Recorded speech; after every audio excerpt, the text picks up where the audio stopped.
கர்ணன் சொல்லும் போது அந்த கர்ணனை வந்து ரூபத்தில் பார்க்குறேன்னா கேப்டன் ரூபத்தில் தான் பார்க்கணும். ரொம்ப மிஸ் பண்ணியிருக்கோம் எங்கள் அண்ணனை. நாங்கள் போன வருஷம் இந்த நாளில் வந்து வாரி கொடுத்துட்டோம். இந்த வாட்டி வந்துருக்குறோம் எங்கள் அண்ணன். இனிமேல் பார்க்க முடியாது, அந்த மாதிரி நல்ல உள்ளத்தை பார்க்க முடியாது. ஊர் போய் நான் வந்து சேர்ந்துட்டோம் அப்படின்னு சொன்னாலும் நிம்மதியாக சாப்பிடுவேன், நிம்மதியாக தூங்குவேன்னு சொன்னாங்க. இந்த வார்த்தை இன்னும் மனசுக்குள்ள ஒழிச்சுக்கிட்டே இருக்கு. இனிமேல் அவரை பார்க்க முடியாதுன்னு எங்களால நினைச்சு கூட பார்க்க முடியாது. ரொம்ப ரொம்ப மிஸ் பண்ணுறேன். கொடை பிடிச்சவன் பெரிய ஆள் ஆயிட்டான். கொடை வல்லாள் இருக்கிறாரு, இங்க இருக்கிறாரு.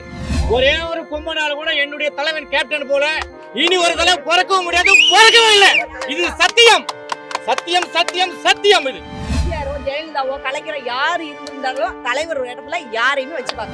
தமிழ்நாட்டில் காமராஜர், அதுக்கப்புறம் வந்து மக்கள் தலைவர் சொன்னா கேப்டன் மட்டும்தான். விஜயகாந்த் விஜய் ஒரு எழுத்து தான். விஜய் தான் வருவார். ஆமா, அவ்வளவுதான். அவர் தான் வருவாரு, அவர் தான் ஜெயிப்பாரு. நீங்க அவ்வளோ செஞ்சுட்டு தான் இருக்காங்க. இவ்வளோ ஜனங்க வரக்குள்ள பார்த்தா என்ன எப்படி இருக்கும்? இதே ஓட்டு போட்டிருந்தா அவர் அவர் சேர்த்துக்க மாட்டாரு.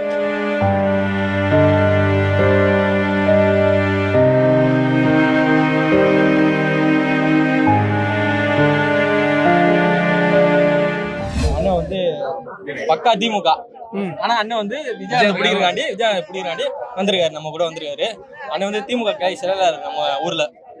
பாத்தீங்கன்னா இதுக்காண்டி வந்தோம்னா ஒரு நாள் கூலியை விட்டுட்டு நாங்க வந்தோம் விஜயகாண்டி, அந்த பாக்குறதுக்காண்டி, அந்த தங்க மனுஷனுக்காண்டி ஒரு நாள் கூலியை விட்டுட்டு வந்தோம். ஒரு நாள் நாங்க வந்து லாரிக்கு தான் வேலைக்கு போறோம். ஒரு நாள் 700 ரூபாய். நாங்க ஒரு நாள் வேலைக்கு போனாதான் அந்த 700 ரூபாய் சம்பாதிக்க முடியும். அதை விட்டுட்டு நாங்க வந்து விஜய் 2 நாளைக்கு முன்னாடியே பிளான் போட்டோம். நாங்க எல்லாருமே, நாங்க அண்ணன் எல்லாமே பிளான் போட்டு ஒரு நாள் கிளம்பி வந்தோம். நேற்று கிளம்பி வந்துட்டு இங்க படுத்து, இந்த கோயம்பேட்டு பஸ் ஸ்டாண்ட்ல படுத்து வந்துட்டு காலையில குளிச்சுட்டு எழுந்துச்சு வரோம். வந்து பார்த்துட்டு சமாதியை பார்த்துட்டு உள்ள அவ்வளவு கூட்டமா இருந்துச்சு, செம்ம கூட்டமா இருந்துச்சு. பார்க்கவும் ரொம்ப சந்தோஷமா இருந்துச்சு. பார்த்துட்டு சிறப்பா அஞ்சலி செலுத்தி நாங்க வந்தோம். உள்ள தலைவர்களை வந்து விஜயகாந்தோட இடத்த பிடிச்சலாம் நினைக்கிறாங்களே, யாருன்னா வருவா? உள்ள புதுசா வந்தா நல்லா இருக்கும், அது எல்லாருமே எதிர்பார்ப்பாங்க. புதுசா வந்தா நல்லா இருக்கும். ஏன்னா நிறைய பேர் வந்து சொல்லியிருக்காங்க நாங்க தான் வருவாங்க. ஆனா மக்கள் எதிர்பார்க்கறது என்னன்னா புதுசா வந்தா நல்லா இருக்கும். அதனால விஜய் வந்தா நல்லா இருக்கும் நான் நினைக்கிறேன். இப்போ உள்ள தலைமுறைக்கு, இளைஞர்கள் தலைமுறைக்கு விஜய் வந்தா நல்லா இருக்கும்னு நினைக்கிறேன் நானும். அதாவது அடுத்த தலைவரை வந்து விஜய் அவர்கள் தான் நல்லா இருக்கும். ஏன்னா நான் எதிர்பார்க்கல, இளைஞர்கள் பழைய பெருசு சிறுசு எல்லாமே அதான் எதிர்பார்க்கறாங்க. கேப்டன் சாரை ஃபாலோ பண்ணி வருவாருன்னு சொல்லி கேட்டோம். அதாவது வந்து விஜய் வளர்த்து விட்டவர் வந்து கேப்டன் சார் தான். விஜயகாந்த் விஜய் ஒரு எழுத்து தான். விஜய் தான் வருவார். ஆமா, அவ்வளவுதான். அவர் தான் வருவாரு, அவர் தான் ஜெயிப்பாரு. அவர் எதிர்கட்சியா வந்தாலும் சரியா, முதலமைச்சரா வந்தாலும் சரியா, அவரு தான் நெக்ஸ்ட். புரியுதா? இங்க இந்த தோணா வேலை எல்லாம் காட்டிக்கிறானுங்க பாரு, அவனுங்கெல்லாம் இங்க படமே ஓடாது. அவ்வளவுதான். ப்ரோ விஜய் வந்தா ரொம்ப நல்லா இருக்கும், நாங்களும் எதிர்பார்க்கிறோம் ப்ரோ. இருந்தாலும் வந்து மக்கள் விஜயகாந்த் இருந்தப்ப ஓட்டு போட்டிருந்தாங்கன்னா அவருக்கும் கொஞ்சம் சந்தோஷமா இருந்திருக்கும். அவர் எதிர்பார்த்தப்ப அவர் கிடைக்கல. அது கிடைச்சிருந்துச்சுன்னா ரொம்ப சந்தோஷமா இருந்திருக்கும். அதனால ரொம்ப வருத்தத்தோட நாங்க வந்திருக்கோம். வந்து ரொம்ப சந்தோஷத்தோட போறோம். அன்னைக்கும் இன்னைக்கும் இல்லை, எப்பயுமே அவருக்காக நான் கஷ்டப்பட்டு தான் இருக்கிறேன். மக்களுக்காக அவர் செய்கிற மாதிரி நானும் செஞ்சுட்டு தான் இருக்கிறேன். யாருக்கும் நான் இது பண்ணதில்லை. அனைத்து மக்களுக்கும் முன்ன உதவி பண்ண மாதிரி இந்த வாட்டி விஜய் பார்க்கணும் உதவி பண்ணி விடுங்க. போன சிஎம் எம்பி எலெக்ஷனில் வந்து அவர் தோக்கடிச்சிட்டிங்க, ஜெயிச்சிட்டாரு, தோக்கடிச்சிட்டிங்க, ஒன்றும் பண்ண முடியல. ஆளுங்கட்சினால உங்களால் எதுவும் பண்ண முடியல. அதே ஆளுங்கட்சி தான் நாங்களும் பண்ணிருப்போம். அவர் ஜெயிக்க வச்சுருப்போம், எம்பி ஆக்கியிருப்போம். நீ டெல்லியில் வந்து அவர் ஜெகுமே பேசுறதுக்கு தெகிரிக்குது. புரியுதா? அதனால் ஆளுங்கட்சி இருந்தாலும் எதுவும் பேச முடியல. அதனால் மக்களுக்காக இந்த வாட்டி அவருக்காக ஹெல்ப் பண்ணுங்க. இந்த சிஎம் எலெக்ஷனுக்கு அவருக்காக ஹெல்ப் பண்ணுங்க. இவ்வளோ கோடி மக்கள் பூரா வராங்க, அவருக்கு ஹெல்ப் பண்ணுங்க. இதான் நீங்கள் இப்போ இவ்வளோ கஷ்டப்பட்டு இவ்வளோ எத்தனை வருஷம் ஆச்சு? ஒரு வருஷம் அண்ணன் தானே ஆக்கி தானே போட்டிருக்காங்க. எவ்வளோ காசு? அந்த காசு அவங்க வச்சுருக்க கூடாதா? வீட்டில் வச்சுக்கூடாதா? அவங்க பசங்க, அவங்க சம்சாரம் எல்லாம் வச்சு அவங்க யூஸ் பண்ணக்கூடாதா? கஷ்டம் மக்களுக்காக வாய்ந்து தானே அவர் கொடுக்குறாரு.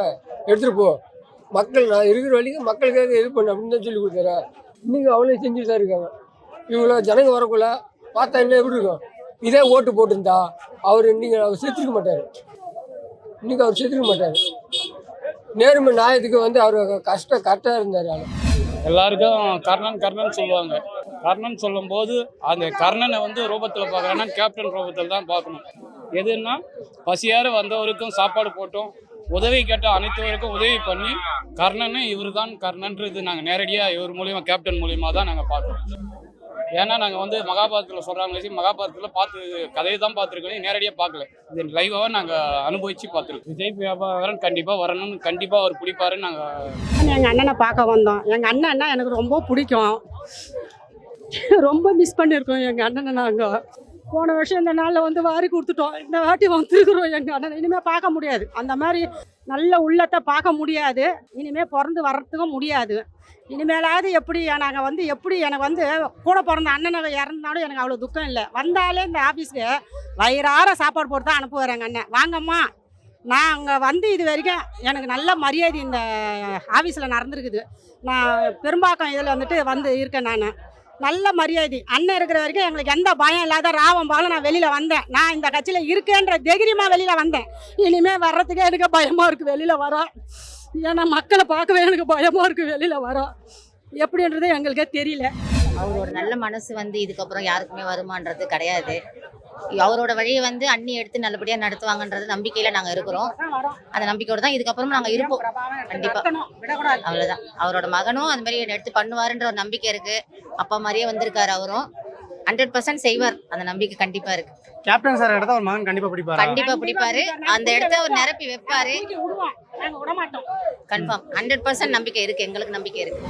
கேப்டன் சார் மிஸ் பண்ணுறீங்களா? ரொம்ப ரொம்ப மிஸ் பண்ணுறோங்க. வாழ்க்கையில் ரொம்ப மிஸ் பண்ணுறோம். இனிமேல் எங்களால் பார்க்க முடியாதுன்னு நினைக்கும் போது அதை ஜீர்ணிச்சிக்கவே முடியல. ஒவ்வொரு நிகழ்ச்சிக்கும் போகும்போதெல்லாம் சொல்லி சொல்லி அனுப்புவார். நீங்கள் வேலை ஊர் போய் நான் வந்து சேர்ந்துட்டோம் அப்படின்னு சொன்னாதான் நான் நிம்மதியாக சாப்பிடுவேன், நிம்மதியாக தூங்குவேன்னு சொன்னார். இந்த வார்த்தை இன்னும் மனசுக்குள்ளே ஒழிச்சிக்கிட்டே இருக்கு. இனிமேல் அவரை பார்க்க முடியாதுன்னு எங்களால் நினச்சி கூட பார்க்க முடியும். ரொம்ப ரொம்ப மிஸ் பண்ணுறேன். அவர் எனக்கு கூட பிறக்காத அண்ணன் மாதிரி. அதில் நான் கும்பிட்ற முதல் கடவுளில் அவர் வந்து உயிரோடு இருக்கும் போதே அவரை கடவுளாக தான் நாங்கள் வந்து கும்பிட்டோம். மனித கடவுளாக கும்பிட்டோம். இப்போ வந்து முழுமையாகவே அவர் ஒரு குலதெய்வமாக நாங்கள் நினச்சி இப்போ அவரை வழிபடுறோம். அவரை கேப்டனுடைய தரிசனம் வந்து எங்களுக்கு கரெக்டாக கிட்டத்தட்ட 1 மணிக்கு தான் எங்களுக்கு அந்த தரிசனம் கிடச்சிச்சு. லட்சம் மக்கள் இருந்தும் அவரை வந்து தரிசிக்கிறாங்க. மேலே கருடர் வந்து எவ்வளோ கஷ்டப்படுறாங்கன்னா அவரை கருடர் ரூபத்தில் வந்து எங்களை வந்து பார்த்துக்கிட்டு இருக்காரு. இருந்தாலும் அவரை பார்த்த 1 செகண்டில் எங்களுக்கு வந்து அந்த வலி எதுவுமே இல்லாமல் எல்லாமே மறைஞ்சிருச்சு. இப்போ எங்களுக்கு வயிறார, அதாவது அவர் பார்க்க போகிறப்ப உண்மையாலுமே ஒரு சொட்டு தண்ணி கூட இல்லாமல் 8 மணிக்கு கியூலன்னா அவரை பார்த்து முடிச்சு அந்த வெளியே வந்த அடுத்த செகண்டே வயிறார சாப்பாடு கிடச்சிச்சு எங்களுக்கு. எப்படி அவர் வயிறார சாப்பாடு போட்டு பசிக்கும் மக்களை கூப்பிட்டு போட்டாரோ அதே மாதிரி எங்களுக்கு வந்து சாப்பாடு வயிறால போட்டு இப்போ நாங்கள் வயிறு நிறைய இருக்கோம். எங்களுக்கு அந்த டயர்டன்ஸே இல்லை எதுவுமே. டிவியில் செய்தியில் எல்லாமே சொல்லியிருப்பாங்க. இப்போ அவர் டெத்து கூட சொன்னாங்க. கருணாநிதிக்கு வந்து 5 பீரியடு முதலமைச்சராக இருந்தார். அவருக்கு 26 குண்டு தான் பாஞ்சிச்சு. அம்மையார் ஜெயலலிதா முதலமைச்சராக இருக்கும் போதே அவங்களுக்கு வந்து 61 குண்டு தான் பாஞ்சிச்சு. கேப்டன் சாரு மக்களுக்காக பசிய எந்த ஒரு கஷ்டம், அதாவது தான் குடும்பத்துக்கு இருக்கோ இல்லையோ இந்த கையில் கொடுக்குறது இந்த கைக்கு தெரியக்கூடாதுன்னு அவர் செஞ்சவருக்கு அரசாங்கமே அவருக்கு எதிர்பார்க்காத அளவுக்கு 71 குண்டு விண்ணில் செலுத்து அவரை வந்து கௌரவித்தது. அதுபோல் எல்லாத்துக்கும் மக்களுக்கும் தெரியும் அவரை மாதிரி ஒரு எல்லா சம மனிதர்களுக்கும் அவர் ஒரு கடவுள். சரி, நாங்கள் எல்லாருமே கேப்டன் சார்னு கூப்பிடுவோம். நீ எப்படி கூப்பிடுவ? சத்தமா சொல்லுப்பா. கேப்டன் பெரியப்பா கூப்பிடுவியா? அவரை எந்த அளவுக்கு மிஸ் பண்ற நீ? ரொம்ப மிஸ் பண்ணுறேன். தாய்க்கு வந்து சாப்பாடு முக்கியம். தாய் தகப்பன் என்ன, தாய்க்கு என்ன சாப்பாடு. அது மாதிரி தாய் ஸ்தானத்திலையும் தகப்ப ஸ்தானத்தில் இருந்தவங்க தான் 2 பேர் 3 பேர் நான் சொல்லுவேன். அடித்து சொல்லுவேன் ஆணைத்தனவேன். ஒன்று எம்ஜிஆர், காமராஜர், விஜயகாந்த். இவங்க 3 பேர் தவிர யாருமே இல்லை. தென்னிந்திய நடிகர் சங்கம் 10 அடுக்கு கட்டினாலும் 5 அடுக்கு கட்டினாலும் எனக்கு அதை பற்றி கவலை இல்லை. அதில் 2 பேருக்கு உரிமை உண்டு. ஒன்று எம்ஜிஆருக்கு, 2வது விஜயகாந்துக்கு தான் நான் சொல்லுவேன். ஏன்னா நான் நட்சத்திர முறை மேலே தான் நான் பேசுகிறேன். அரசியல் ரீதியாக சினிமாவுக்கும் பொருந்தும் அரசியல்வாதிக்கும் பொருந்துன்னா 2 பேர் யாரை சொன்னா, ஒன்று எம்ஜிஆர், 2வது விஜயகாந்த். கொடை வள்ளல்னு சொல்கிறாங்க. நான் ஒன்று கேட்குறேன். கொடை பிடிச்சவன்லாம் பெரிய ஆள் ஆகிட்டான். நான் யாரை சொல்கிறேன்னு சம்மந்தப்பட்டது தெரியும். கொடை பிடிச்சவன் பெரிய ஆள் ஆகிட்டான். கொடை வள்ளலால் இருக்கிறாரு, இங்கே இருக்கிறாரு. டம்பனி வச்சுருந்தாமா வரக்கூடாதுன்னு அவரை சின்ன பின்னமாக ஆக்குறதே வந்து அரசியல்வாதி தான். சின்ன பின்னமாக ஆக்குறது அவர் அரசியல்வாதி தான். நான் அடித்து சொல்லுவேன், அனைத்து இல்லைன்னு சொல்லு மறுக்க சொல்லு.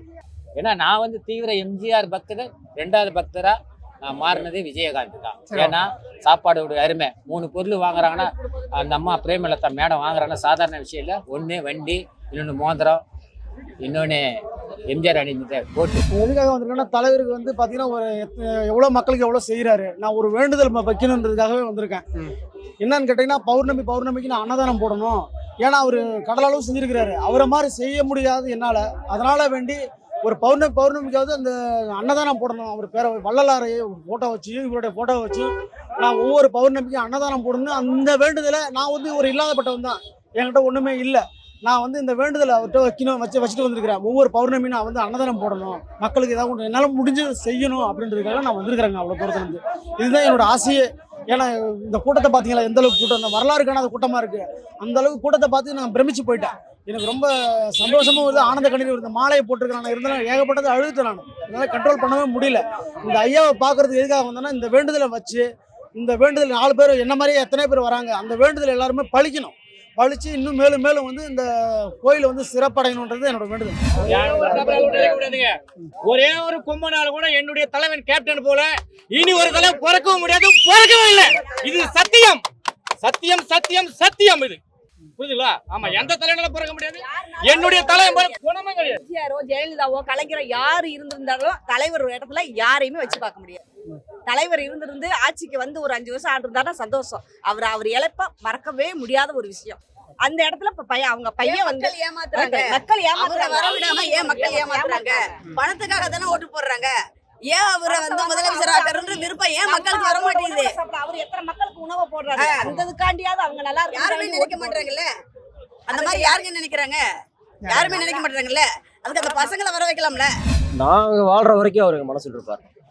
அதான் வந்து இப்போ சொல்கிற தகவல் இல்லை, இதான் உண்மை. இதுதான் நாங்கள் உயிரோடு இருக்கிற வரைக்கும் கேப்டன் எங்கள் மனசில் வாழ்ந்துகிட்டே இருப்பார். அரசியலை தாண்டி தமிழ்நாட்டில் 2 பேர் தான். ஒருத்தர் வந்து காமராஜர், அதுக்கப்புறம் வந்து மக்கள் தலைவர்னு சொன்னால் அது கேப்டன் மட்டும்தான்.